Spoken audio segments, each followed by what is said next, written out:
explicará la manera en que podremos hacernos de ella. Y bueno, vamos ahora con el Padre Daniel, con el poder educador de la liturgia. Muchas gracias, Padre, le damos un gran aplauso.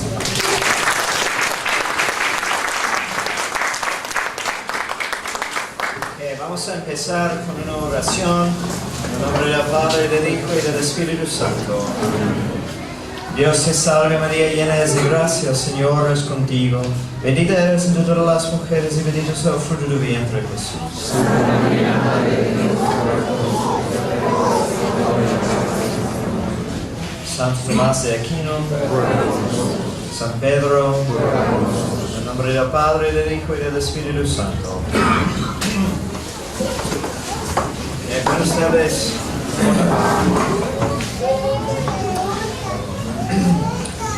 Esta práctica es una reflexión sobre pues, un tema muy profundo, ¿no? Si un día me da el tiempo, cuando estoy jubilado, me gustaría tal vez escribir un libro o algo así sobre eso, ¿no? Pero quiero reflexionar sobre la liturgia y su papel en la educación, ¿no? El poder educativo de la liturgia, pero tal vez no en la manera en que hoy en día hablan de este tema, ¿no? Porque hay mucha confusión de lo que es, sobre lo que es la liturgia. Ha habido en años recientes mucha confusión o mucha insistencia en el aspecto didáctico de la liturgia. Y claro que sí, la liturgia tiene un gran poder didáctico, pero creo que necesitamos, para poder aprovechar de ese potencial, antes de todo reconocer que la liturgia principalmente no es didáctica. Es decir, que su poder de enseñarnos viene de reconocer que tiene otra finalidad. En la última plática hablamos de la importancia de reconocer el porqué de las cosas, la causa final. Y voy a hacer referencia de varias cosas de que comenté ayer. Pero quiero empezar reflexionando sobre la relación entre culto y cultura.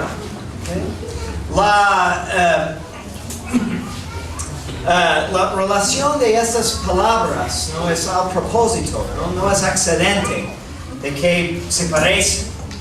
Porque la cultura, ¿qué es cultura? ¿No? Cuando hablamos de cultura, hablamos de pues muchas cosas, ¿no? Una sociedad, un pueblo y todas las cosas que identifican ese pueblo, ¿no? La cultura mexicana, ¿no? Tiene su folclórico, tiene su comida, su música, su historia, ¿no? Su arte. Todo eso es muy importante. Pero cultura viene principalmente del culto que ofrecemos a la divinidad. Y si regresamos a tiempos paganos, tal vez la relación era pues más obvia porque tenían un Dios para cada aspecto de su cultura, un Dios del baile, un Dios del amor, un Dios del arte, porque reconocían una chispa divina en todas esas cosas. Obviamente están muy equivocados de llamar dioses, ¿no? Esas cosas dioses, pero estaban correcto, tenían la razón en el sentido de que reconocían algo divino en todo que muestra una belleza, porque es al propósito de Dios. Nos pone en nosotros una atracción hacia la belleza, porque la belleza es la huella de Dios.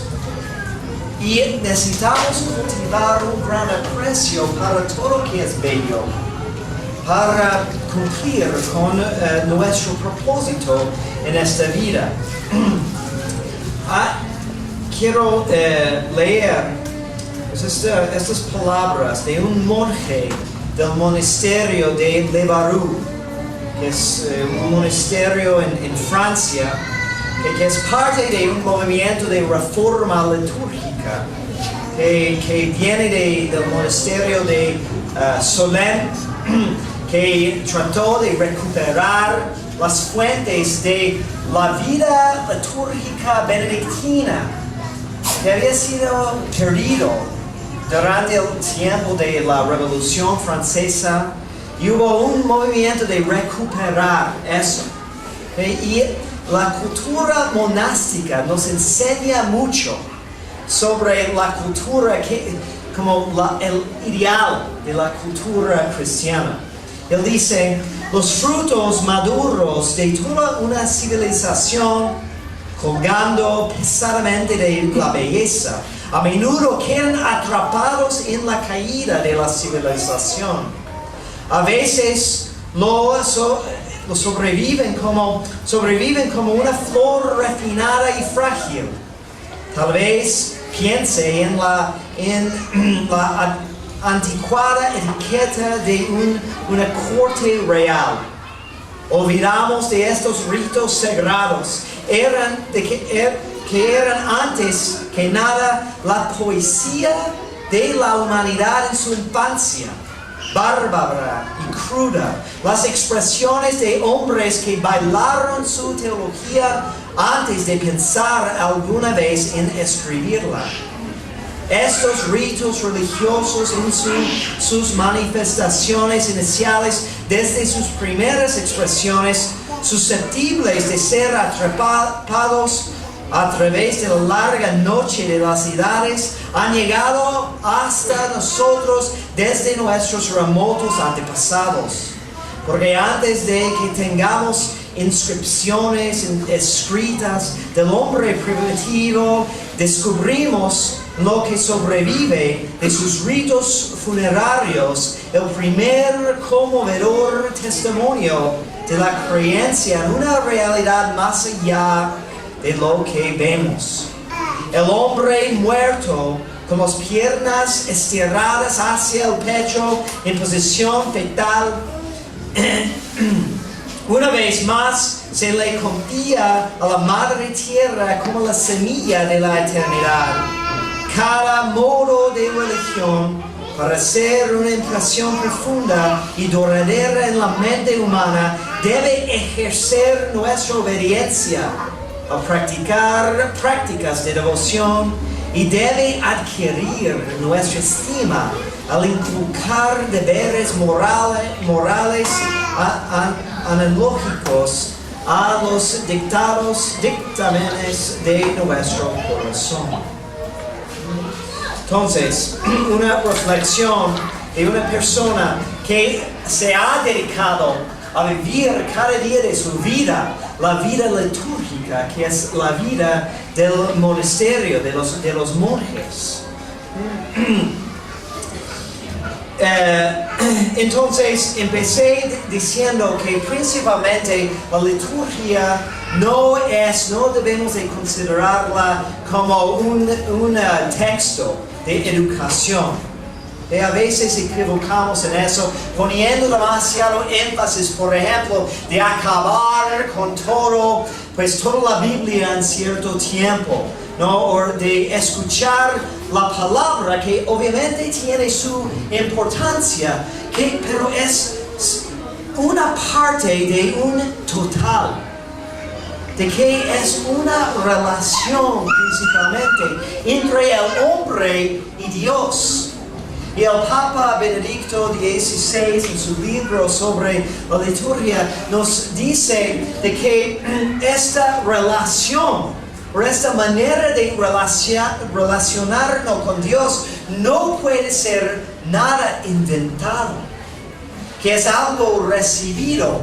Porque ¿quiénes somos nosotros para especificar la manera en que vamos a tratar con Dios, no. Él nos enseña el camino para llegar a Él. Y en eso, pues necesitamos quitarnos muchas ideas equivocadas hoy en día. Juan Pablo II dijo, reforma de la liturgia no significa un intento constante dentro de la liturgia para hacer explícito lo implícito, ya que esto a menudo conduce a una verbosidad e informalidad que son ajenas al rito romano y terminan por trivializar el acto de adoración. Tampoco significa la supresión de toda experiencia subconsciente, que es vital en una liturgia que prospera con símbolos que le hablan al subconsciente tal como le hablan al consciente. Entonces, ayer hablé de como el papel de velar en la liturgia. Como cuántas veces velamos cosas, no para esconder sus significados, sino para revelar la profundidad del significado que tiene. Porque, como dice aquí el Papa, hay mucho implícito. Y si tratamos de hacerlo explícito, vamos a tener que conformar la realidad, que es una realidad divina, a los límites de expresiones humanas.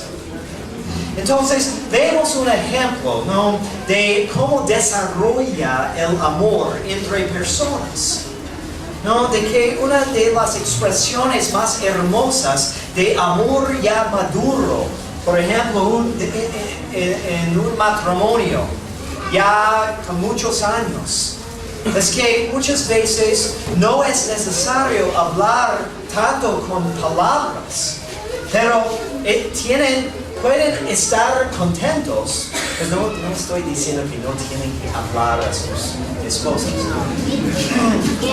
pero hay algo que se comunica también simplemente por estar presente, ¿no? Por pasar tiempo en la presencia del otro. Y mucho se comunica a través de un cierto silencio. Entonces, eso es como para explicar que la liturgia pues es algo sublime. ¿Qué tiene que ver entonces con todo lo que estamos meditando en estos días sobre la educación? Pues tampoco debemos decir que la educación es simplemente algo técnica. Como podemos sacar una carrera en educación, y a veces también en educación equivocamos pensando que es nada más pues aplicando ciertas técnicas o estrategias, ¿no? Es como una receta que tenemos que seguir y vamos a llegar a un fin. No, yo creo que tal vez es mejor hoy en día hablar de educación como formación. Obviamente la palabra educación no es incorrecta, pero hemos abusado de ella por la mentalidad demasiado científica, pero en el mal sentido. Pero cuando hablamos de formación, nos da la imagen más bien de como una obra de arte, ¿no? Hacer una estatua y refinando los detalles, ¿no? Hasta llegar a una perfección. Y no podemos crear, por ejemplo, si queremos hacer un libro, ¿no?, al nivel de Shakespeare o los mejores autores, no vamos a hacer eso simplemente leyendo un texto de la escuela, ¿no? Hay más, sí hay técnicas, hay cosas que tenemos que aprender, pero es un arte. Y el arte incluye la técnica, pero también requiere una visión, un aprecio para lo bello, que es, en cierto sentido, saber amar bien, que es lo que estamos tratando, al final de cuentas, lograr en la educación. Hay un libro muy importante que habla de educación en las virtudes. ¿Okay?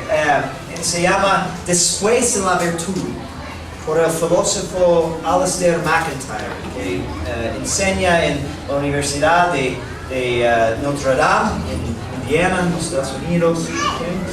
Y un profesor me dijo que él cree que es el libro más importante del siglo XX, ¿okay? Por la tesis que tiene, ¿no? De establecer la importancia de la formación en la virtud, ¿no? Pero ubicándola en la tradición. Es decir, que sin tener un vínculo con la tradición, pues es difícil educar bien. Porque la tradición nos enseña cómo debemos de portarnos, qué es el papel que tenemos que llevar a cabo, con que tenemos que cumplir, y las virtudes que necesitamos, que son necesarios para hacer eso bien. ¿No? Muchas veces pensamos, él dice que necesitamos recuperar la filosofía de Aristóteles, porque en realidad nos quedan solamente dos opciones. Es aceptar, como dijo Aristóteles, que todo tiene un fin y hay pasos para seguir, para llegar a ese fin, pero no vamos a llegar allá sino primero ubicamos el fin, identificando el fin, ¿okay? Porque la única otra opción es la tesis de Nietzsche, decir que la vida no tiene ningún sentido, que todo es, pues, es nada, ¿no? Entonces, no hay razón para hacer nada, ¿okay? Es nihilismo, nadaísmo, digamos, ¿okay? Y necesitamos entonces vincularnos con nuestra tradición, ¿okay? Y ubicarnos dentro de ella. Y esto es precisamente de lo que habla ese monje, ¿no? Que estamos como parte de un largo proceso, ¿okay? De la humanidad, regresando a su principio, que es su fin, que es Dios. Y los instintos primitivos de expresar, como en los bailes teológicos, no bailes litúrgicos como tenemos a veces desafortunadamente hoy en día, pero está hablando de una poesía, una expresión de sentimientos que brotan del fondo del alma humana, ¿okay? Que no se expresen solamente en palabras, sino es parte de una experiencia vivida. ¿Okay? Necesitamos ubicarnos dentro de este contexto.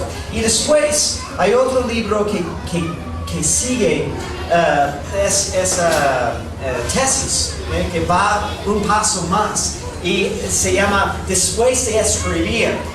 ¿Okay? Está diciendo que sí, tiene la razón MacIntyre de la importancia de la tradición, pero la tradición se perfecciona en la liturgia. Porque si estamos hablando de cómo cumplir las funciones de esta existencia que tenemos bien, pues lo máximo de esta existencia es la existencia litúrgica, la experiencia litúrgica, porque nos pone en contacto con la realidad última. Y necesitamos saber cómo funcionar en ese contexto, cómo participamos bien en esa relación. No, perdón. Es otro autor, se llama Catherine Pickstock, que irónicamente no es católica ella, es una sacerdotisa anglicana. Okay? Pero es una tesis muy interesante. Pickstock.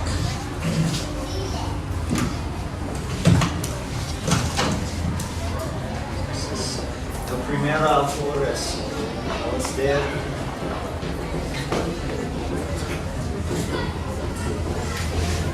que es converso también, ¿no? Él era protestante y por estudiar mucho de Aristóteles, que descubrió Santo Tomás. Pero él por muchos años pensaba que Santo Tomás no interpretó bien Aristóteles. Pero luego cambió su opinión y se convirtió al catolicismo. Entonces, también para ella, creo que sigue su celo. Bueno, adelante. Entonces, la primera cosa que podemos identificar específicamente del valor educativo de la liturgia viene del hecho de que podemos decir en cierto sentido que la liturgia es inútil. ¿Qué quiero decir por eso? Obviamente la liturgia tiene muchísima importancia, pero por decir que la liturgia es inútil, quiero decir que no está al servicio de ninguna otra cosa. Como dije, es nuestra relación en la tierra con Dios. La única cosa que sigue después es su perfección, la liturgia celestial. Entonces seguimos en una liturgia, solo perfeccionamos la manera de celebrarla. Entonces no está al servicio de ninguna otra cosa. Y vivimos en una edad que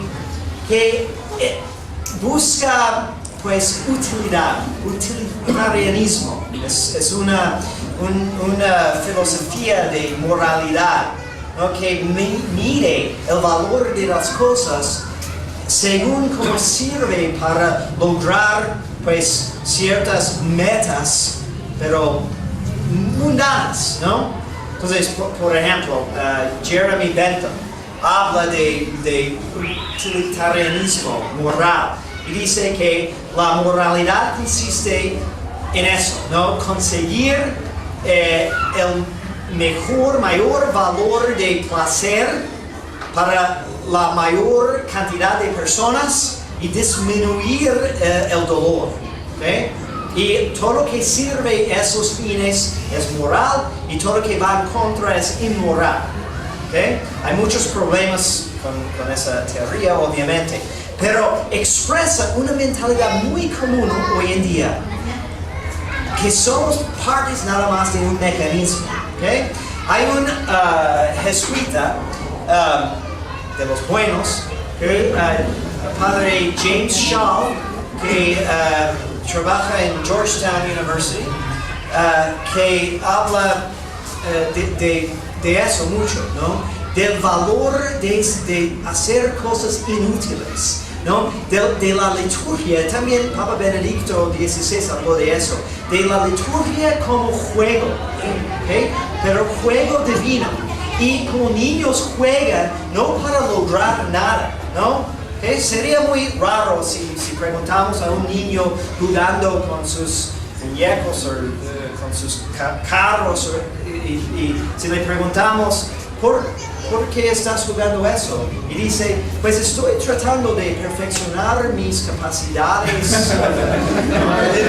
ejercer esos músculos. No, juega porque quiere jugar, ¿no?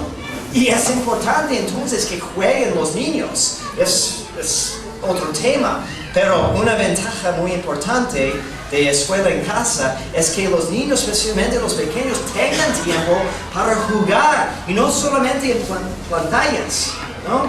Que ejercen su imaginación, porque hay algo allí, ¿no? Creo que es el libro de sabiduría que habla de la palabra de Dios, que estaba jugando en la presencia de Dios desde el principio, divirtiéndose, porque es bueno divertirse. Y Padre Shal habla de el valor entonces de los deportes, ¿no? Según una medida, obviamente, porque podemos tener sesión con ellos, pero porque el deporte tampoco, bueno, con dinero y todo eso, convirtiéndolo en negocio, sí, es funcional. Pero de simplemente jugar un deporte es divertirse en algo que no tiene propósito para nada más.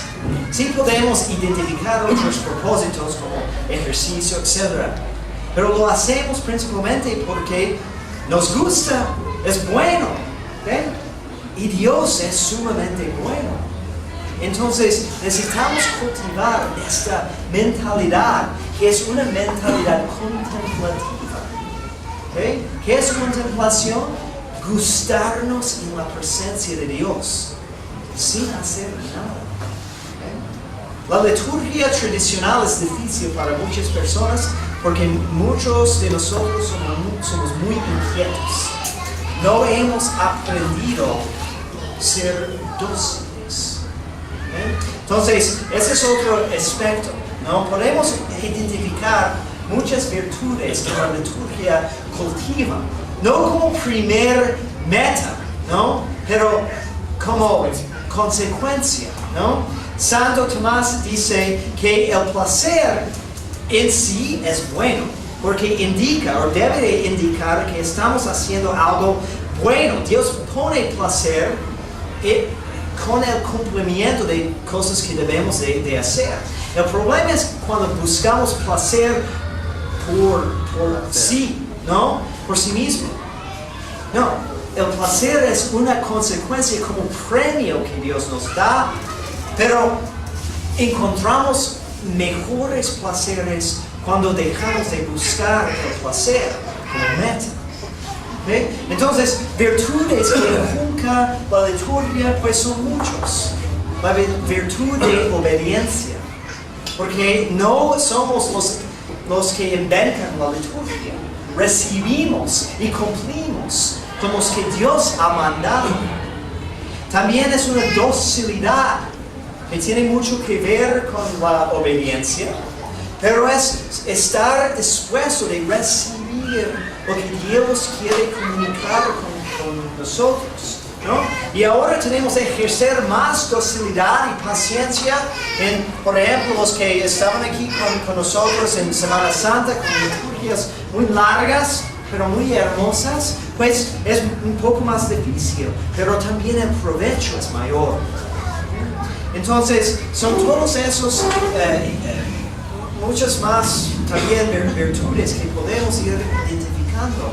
Pero creo que lo más importante que hace la liturgia en cuanto a su poder educativo es de darnos una formación en lo bello. Ayer dije que la belleza es una de las palabras que también identifica a Dios. Dios es la verdad, el bello, el bien y el único, los trascendentales. Y la belleza es algo difícil definir precisamente, pero todos sabemos lo que es ver o escuchar, ¿no? Algo bello, ¿no? Tenemos un concepto de eso, pero con dificultad lo definimos. Pero los filósofos dicen que hay varias definiciones, pero Santo Tomás dice, define la belleza es id quod visum placet. Lo que siendo visto se place, ¿no? Que da placer.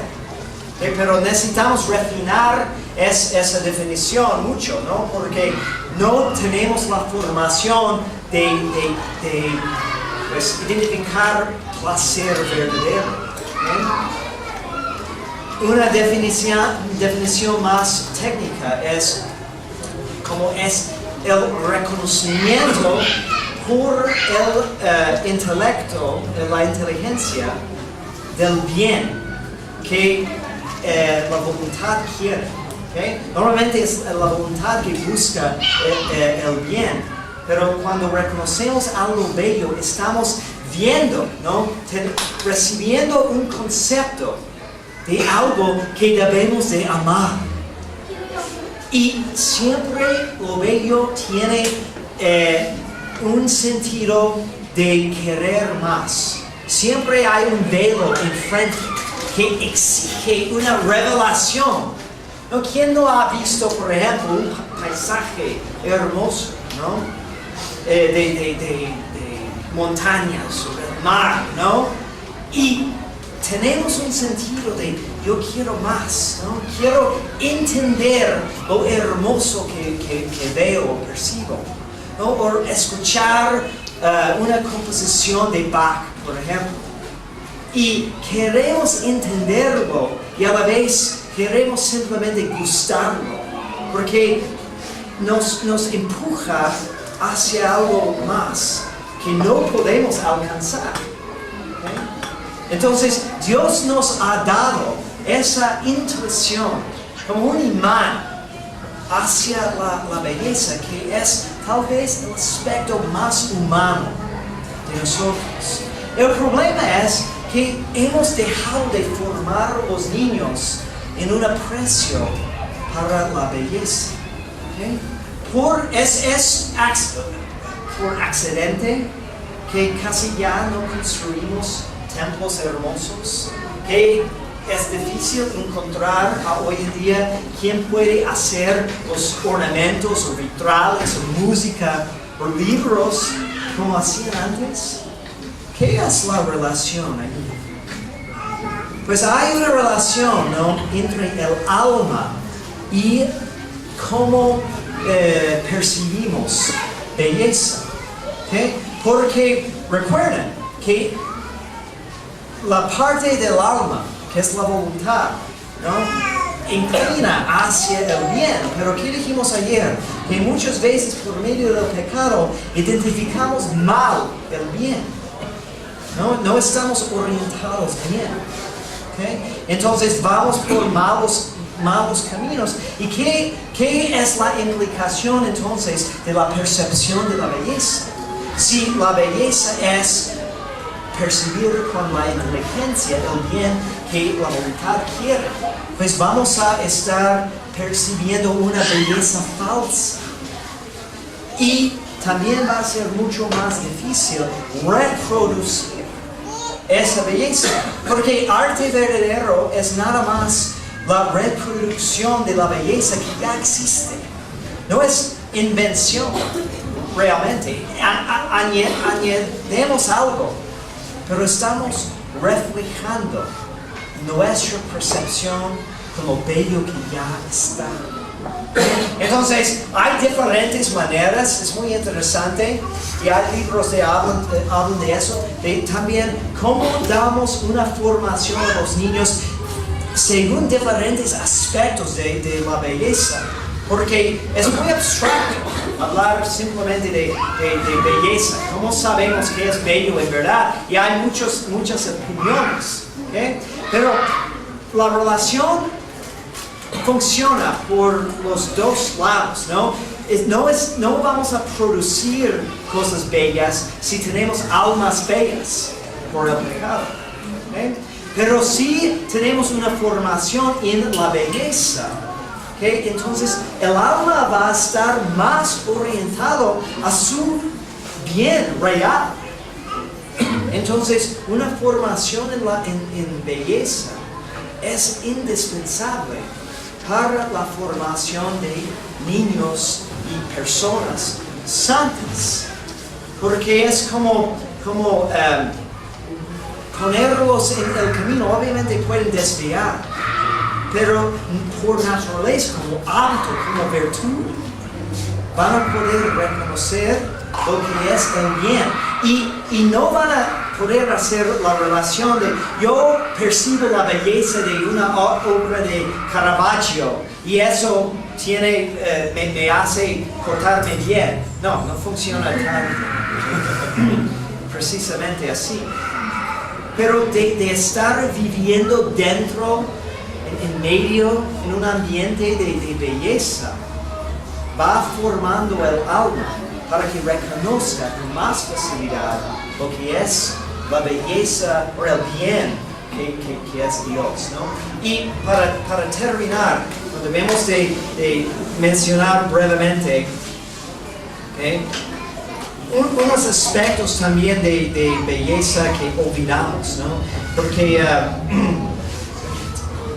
olvidamos eso. ¿Okay?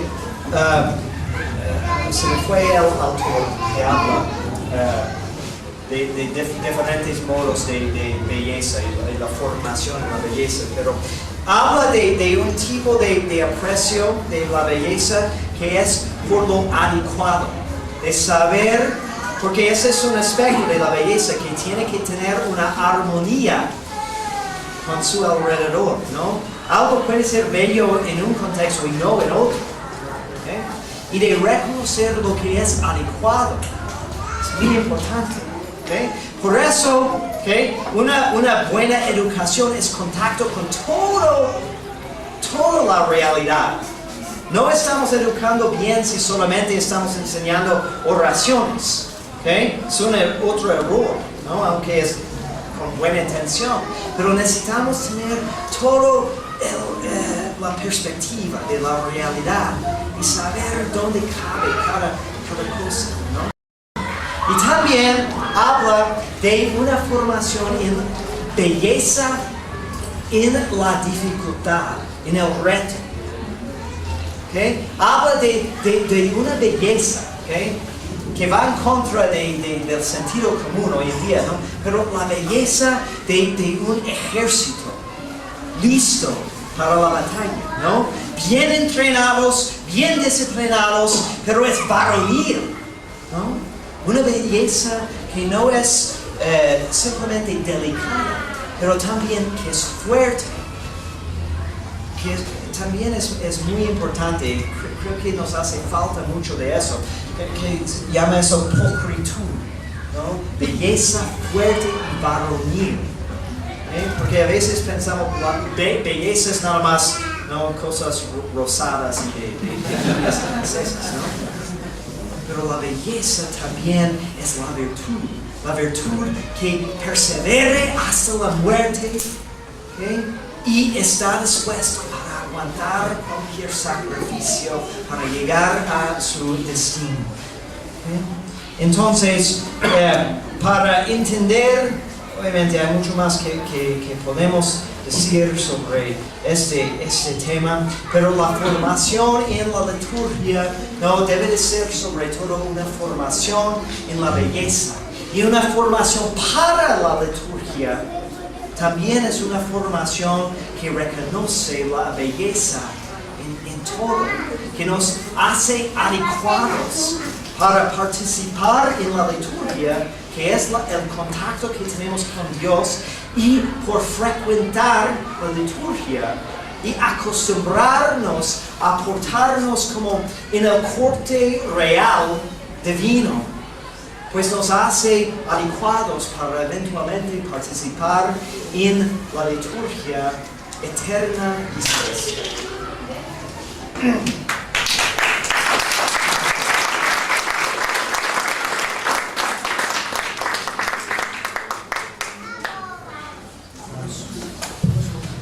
Todavía nos dará el padre unos minutitos para alguna pregunta.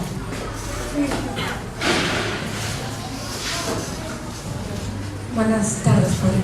Quiero entender un poquito porque como que se están uniendo los temas con lo que nos está diciendo. Estoy entendiendo que para educar al niño yo tengo que enseñarle a ver que en todo lo que hay, o todo lo que vivimos, oímos, probamos, hay belleza. Estoy entendiendo así.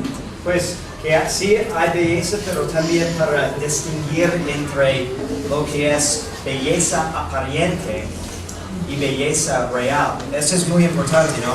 Porque el mundo nos va a decir, ¿no? que vamos al Museo de Arte Moderno, ¿no? Y que hay, pues, que tienen dotes de pintura a la pared y dicen que es arte, ¿no? Pero no cumple con ninguna descripción tradicional de la belleza. Entonces, el niño necesita, pues, por instinto, debe de ser, no, ese no es bello, ¿no? Ese es el principio. De hecho, en ese proceso de diferentes tipos de formación en belleza, habla de eso, de un instinto para la belleza, ¿no? Que distingue que, pues, aunque reggaetón tiene ritmos que le hace querer bailar, pues no tiene nada que ver con belleza verdadera en el sentido de como una composición de Mozart, ¿no? Entonces, y luego va entendiendo más, porque eso no y eso sí. Entonces, ¿eso nos va a brincar a maravillarnos otra vez? ¿O? Sí. No, sí, muy importante, ¿no? Porque empieza con el instinto de maravillarnos, ¿no? De simplemente ver hacia arriba, ver las estrellas y pensar que hay que haber un Dios, ¿no? Es el instinto religioso, ¿no? Pero muchos pierden eso por estar agobiados en tanta fealdad, ¿no? Entonces no ven hacia arriba, o si ven, pues han recibido una formación que ha quitado todo el maravillo de ver lo grande del cielo, ¿no? Pero cuando empezamos con el maravillo y luego entendemos más, como dije ayer, al conocer más nos hace amar más. Y en realidad hay expresión mejor de amar, del amor, que maravillarse. ¿No? Si les pregunto a los matrimonios, ¿no dirían que lo mejor, ¿no? para saber que tu esposo sigue amándote es si siente maravillado en su presencia, ¿no? Yo creo que sí, ¿no? Y esto es una disposición de amor. ¿Otra pregunta? Bueno, pues muchísimas gracias, padre. Un aplauso le damos todos.